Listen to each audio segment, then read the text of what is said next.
Hey, everybody. So, holy crap.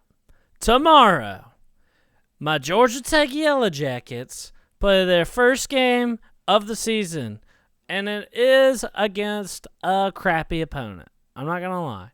Okay? My Jackets get the Northern Illinois Huskies at home, and it's going to be at 7 o'clock. Unfortunately for us, it's the same time as the Georgia-Clemson game, which, of course, everybody is going to be watching, including myself. I'm going to be watching the Georgia-Clemson game and cheering for Clemson because I can't stand the Bulldogs. So we play at the same time as them. It's going to be, it is what it is. It's going to be a night game at Bobby Dodd, though, and supposedly we're widening out. Now, I do want to do a game preview of this, but to be honest, there's not much to talk about as far as Northern Illinois Huskies. I can knock them out real quick. They are in the FBS. They're not an FCS team. They are in the MAC, I think it is. They're a bad team. They're a really bad team. They played about 6 games last year, I think. Didn't win a single one. They're one of the worst teams in the country in the FBS.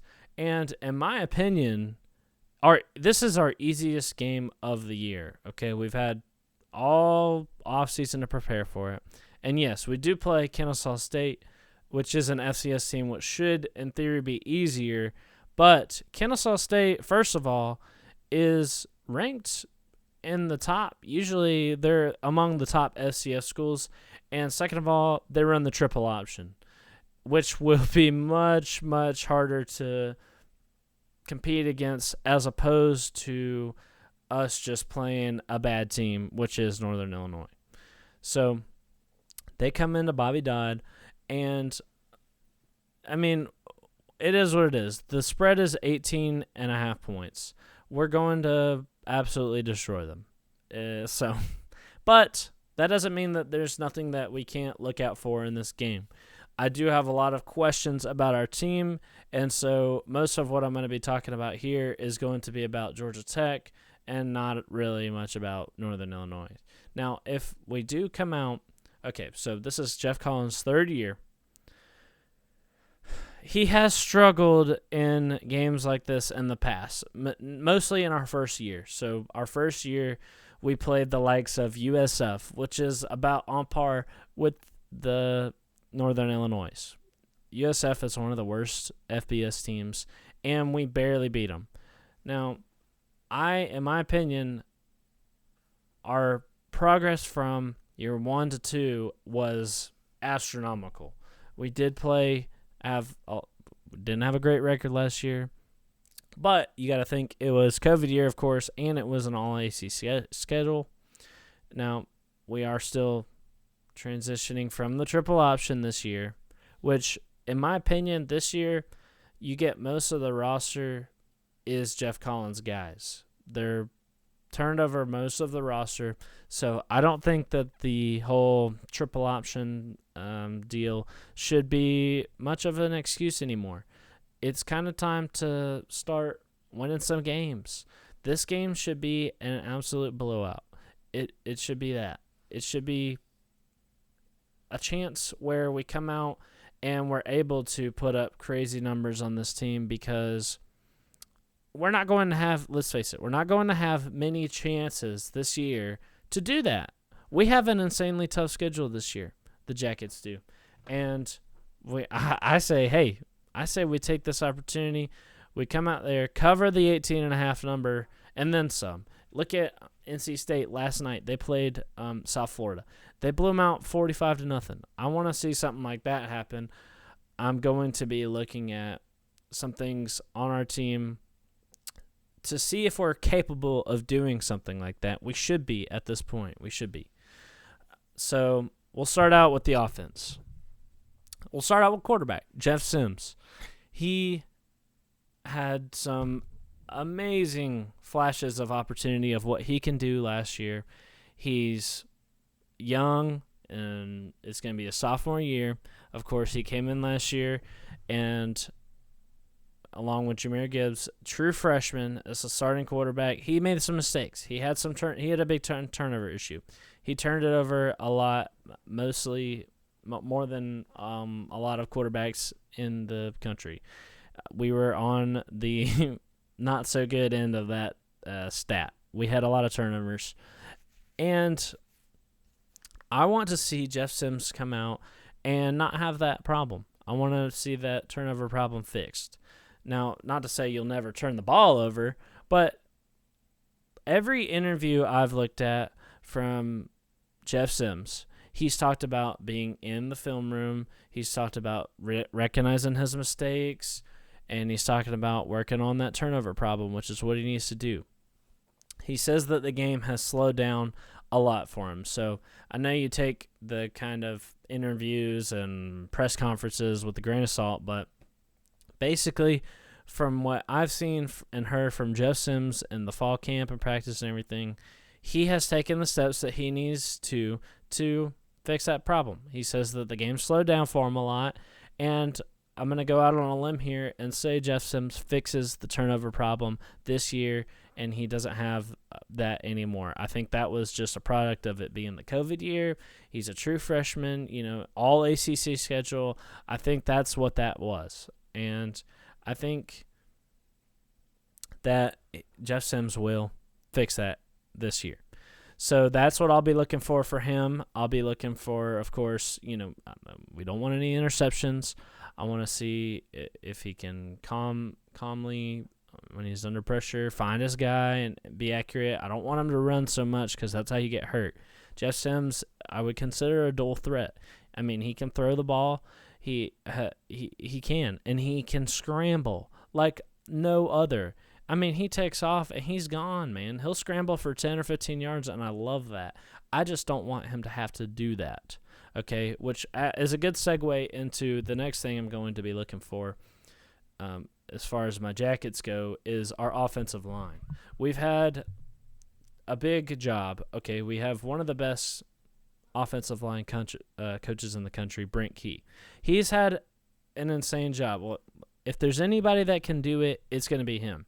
Okay, so when you run the triple option, which is what we were just 3 years ago, it's a different type of lineman that you recruit. You get these you want small guys that can cut block and run fast, and they take off, and that's the kind of guys you want for triple option. Well, Jeff Collins and Brent Key have had to come in here and completely redo this offensive line. You got to get guys in there when you're running the pro style offense that we're running now. You got to get guys that are big in there, So from what I've seen, we have a few transfers coming in, some SEC guys, and they're going to be big additions to the offensive line. They've beefed up the offensive line. They've recruited bigger guys that suit their needs more, and I think that if the offensive line can get it together, I think that's one of our most important things this year. Our offensive line needs to get it together, open up the run game for Jahmyr Gibbs. Okay, I'll talk about Jahmyr Gibbs now. He is my favorite player on the team. He's also our best player on the team. I mean, he's absolutely insanely talented in a running back room that is already just deep. Like, we had our entire basically team when Jeff Collins took over from the triple option was running backs. If there's one position we're good at, we're deep at, it's running back, okay? When you got Jordan Mason could start on a lot of ACC teams, I think. On a lot of teams he could start, and he's our backup. Jordan Mason's a beast. Well, Jahmyr Gibbs is just that good. I think he's the best running back in the ACC right now, yeah. And I think that this year, Jahmyr Gibbs, given that offensive line, is able to protect him some more and open up some holes for him. It's amazing what he's been able to do with the crappy offensive line so far. I think if they're able to open it up for him, man, he could open up and have 1,000+ yard season.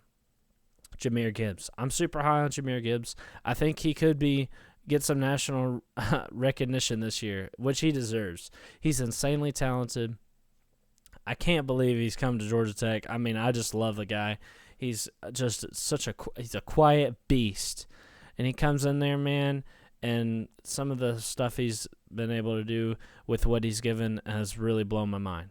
So I'm definitely going to be looking at Jahmyr Gibbs. He's going to run all over him. Hey, ideally, man, we'd have Jeff Sims and Jahmyr Gibbs in there for about half the game, which sucks. I love watching them play, but I want to come out and blow them out of the water in the first half and get our starters out of there because I don't want to see them get hurt. We had, of course, Jahmyr Gibbs go down in the last it was the second last game of the season last year. Broke my heart. I don't want to see Jahmyr Gibbs get hurt, okay?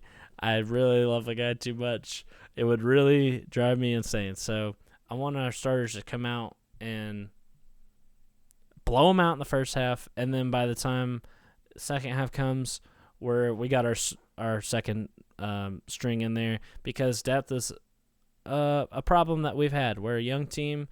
We need to get our second string out there and get them some experience because I'm going to be frank. A lot of positions that we have, if we lose the guy that we got, we're pretty much screwed. And running back is not one of those positions. Quarterback is. We got Jordan Yates coming in as our backup quarterback. He's serviceable, but he's no Jeff Sims. Jeff Sims is clearly the best quarterback on our roster. But I would like to get, Jordan Yates out there in the second half. Get him some reps because he come in last year a couple times and looked like a deer in the headlights. Even more so than the true freshman Jeff Sims. So, all right. Moving on a little bit to defense. What can I say about the defense? I'm confused as to why the defense has been as bad as it is. I've been disappointed in the defense. Last time I checked, transitioning from the triple option doesn't have anything to do with defense. We had a good defense, and I know that we need talent in there because Coach Paul Johnson was able to coach up any dang player, and Jeff Collins, to be honest, is not that. He'll need some talent to get in there. He's maybe not as good of a schemer. I think that Jeff Collins has definitely come in here and been able to recruit well, but the question is his coaching, his on-field coaching ability, his scheming. I think that's a little bit up for the jury this year, or out for the jury, however you say it. I really want to see some good something good from Jeff Collins here on the defense. It really needs to step up. The reason he gave for our defense being as bad as it was is COVID because they weren't able to, the players weren't able to talk to each other or whatever, and everybody was separate. Well, everybody in the freaking country last year went through COVID, so I'm really looking for a big step up in defense. We got some exciting players coming in. Some guys I'm looking at, Keon White on the defensive line. The defensive line needs to get some pressure on the quarterback without bringing the blitz. That's what I want from the defensive line this year. And I think that we have some guys coming in that are going to be capable of doing that. Jordan Dominic, of course, we got coming back. He was a good guy for us. And then we have a couple of transfers I wanted. Keon White from Old Dominion. The dude is like a huge freaking beast. He likes to run you over, and he likes to I've watched his film. He's pretty crazy. He's really good. From Old Dominion, and he likes to knock you over and then stand over you and gloat a little bit. And usually people who have just been tackled don't like that. Hopefully that doesn't cause any problems. Another thing I want to see, from our team this year is discipline. I don't want to be getting in fights and everything, and along with that comes penalties. They have been hammering in the penalties, I know, because they says in every press conference, Jeff Collins says the coaching staff and everybody says they got their penalties plastered up all over the walls. Every time somebody commits a penalty, they put it all up over the walls and publicly shame them. We want to knock out the penalties this year. So hopefully this Keon White come in here, knock somebody over, and get up and walk away instead of maybe gloating over them and piss them off and start a fight. That wouldn't be so good, I don't think. We definitely want to cut down on the penalties this year. Something I wanted to talk about too. Then we got Antonius Clayton, which is somebody else I'm excited for. I'm just naming off a couple defensive guys we got coming in. Antonius Clayton missed a lot of last year to injuries and like some personal stuff. So he was a former 5-star that Jeff Collins recruited when he was defensive coordinator at Florida, and now he's transferred over here. So, hey, we got some 5-star talent on our roster. How about that? I'm pretty stoked for that. I want to see Antonius Clayton, the weak side on defensive end, which is something that we've struggled to defend. And I hope, I think that'll come in handy when we're playing this triple option Kennesaw State team. Of course, this video is not a preview of that. And I forgot to mention Keon White's going to miss the first 2 games, which kind of sucks. But it's kind of okay because they are our 2 easiest games. What else on defense? Wanye Thomas. Wanye from the fall camp was looking like a beast, catching some interceptions. Wanye Thomas, Quez Jackson. We got pretty much the whole defense coming back. Only real loss on our defense was Curry. He'll be missed, but of course we have Ayinde Ely from Maryland coming in. He's come in, he's a linebacker. He's come in and immediately voted as a player captain of the coaches, or not the coaches, but the players. Voted as a transfer, coming in his first year and voted by the players. That's pretty impressive. That's pretty impressive that he's been able to come in and make an impact like that. So our defense is looking pretty good. I just rattled off some names of the defensive players. Hopefully, they're able to work together and gel this year and get something going on the defense, because our defense has been disappointed. Although I will say our defense did keep us in a couple games towards the end of the year last year. We were just hit by COVID and injuries pretty bad, so hopefully that's all it was for the defense. They didn't look stellar in the spring game. I mentioned that before, but it's a spring game. They're not allowed to tackle. Basically, they're neutered. There was a lot of injuries going around on other teams in the spring, so I think that we kind of really wanted to hold back on the injury thing. Coach Collins was looking around at the college football landscape and was like, I'm not so sure I want to have some freaking injuries in the spring. So hopefully that's all it is. Hopefully our defense takes a step up. I think we will. We got a lot coming back, of course, and then we got a lot of transfers coming in. So I'm really looking for the defense this year to take a step forward, keep us in some games. Like they did. I'll give them props. They did keep us in a couple games this year. All right, and then our final thing I'm going to be looking for is our kicking game. Now, we got some big shoes to fill at punter, which, it's not a big deal. It's just punter, but, Presley Harvin we lost. That dude was huge, and he was a beast, and he's probably the best freaking punter ever. He won the Ray Guy Award. Dude was total beast. I'm going to miss him. But I think even more importantly than punting, place kicking, which we struggled with badly last year. Coach Collins would often go for it and not get it on 4th down because he just couldn't trust our kicker to kick a dang field goal. And special teams is, I feel like, falls in with the kind of discipline thing.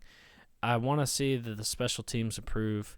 I want to see, it's got to do with discipline.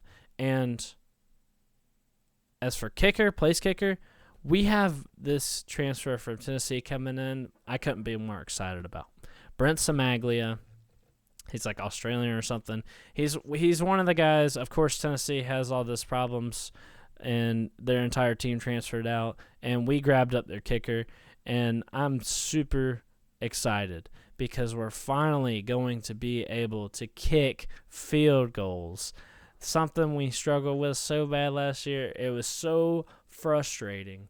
And this Samaglia, it's like an immediate upgrade because he's been shown he's kicked a couple 50-plus yarders. That gets me pretty freaking excited. If we could kick some, dude, even 30-yarders, man. Even 30-yard. Like, Collins, he would go for 2. We couldn't even kick an extra point last year. So to get this kicker that can kick freaking 50-plus yards is pretty exciting to me. I'm used to Georgia Tech having good kicking game, and lately it's been very frustrating to watch us not be able to do that. Okay, so I basically just ran over our whole roster. Not a lot to say about Northern Illinois. Like I said, we ought to come in here, cover the spread, blow them out, have our starters in by halftime, at least by halfway through the third quarter. I'm really excited to see a lot of the roster, the guys playing. Of course, Jahmyr Gibbs, who's my personal favorite on the team. I'm super excited to see him run all over the friggin' place. It's going to be a good game for the Jackets this week. It's going to be a good time. We're going to come in and it's going to be a night game at Bobby Dodd. It's a whiteout. It's going to be awesome. We're going to pack the freaking stadium. Something we haven't been able to do in a long time. Bobby Dodd's at 100% capacity, and that's pretty excited. So, hey guys, that's my kind of schedule, kind of roster preview of our game against Northern Illinois. And I appreciate you guys watching. Hey, go Jackets! Beat Northern Illinois! And I'll see you next time.